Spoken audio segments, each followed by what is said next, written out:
ang nangyari sa ating dalawa. Iniwan mo ako kaya ngayon eto't nag-iisa na wala ka.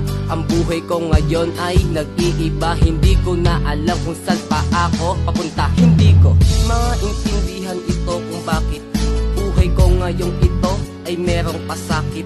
Ang galit na mo o dito sa aking buong puso. Walang awa mong iniwanan, walang habag kahit kapraso. Ito ba ang gusto mong mangyari sa aking buhay? Ang ginawa mong panloloko, pagsisiyan habang buhay. Bakit mo ba ginawa?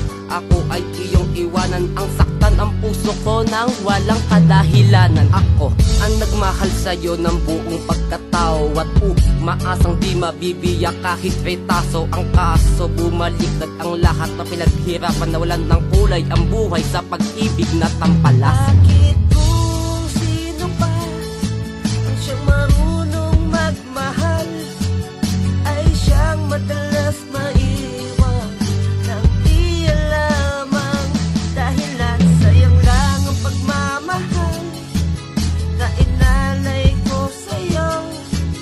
Bakit ikaw ngayon ay biglang nagbago? Bakit kasi kung sino pa ang siyang marunong magmahal ay siya panlolokohin at siya pa ang iiwanan? Hindi pa ba sapat ang ibinigay sa'yo para ako lokohin mo, para ako iwanan mo?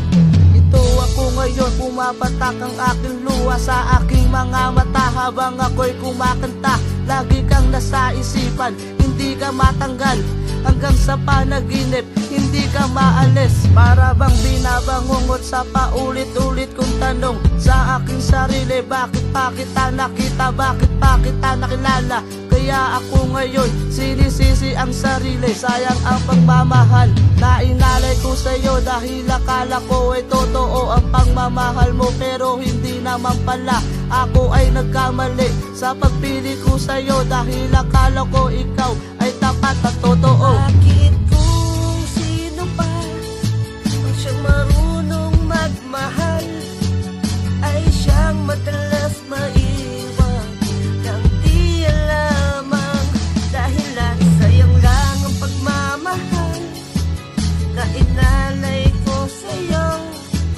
Bakit ikaw ngayon ay biglang nagbago? Paano na ang pag-ibig natin na bigla na lang nawalay? Ito na ba ang kabawian sa aking mga inalay? Nahanap ko kung saan dati ako sa'yo nasanay. Kulang pa ba ang pag-ibig ko sa'yo na dapat at palaging tunay? Ngayang ko lang ang mga oras at aking mga panahon. Nalaman ko na ang lahat ng pala sa'yo ito'y mga patapon. Na sana pala di na ako umibig na may mga pagkakataon. Nakatakda pala kung saktan, bakit hinayaan pa ng Panginoon na ako ay mahumaling at ikaw ay mahalin?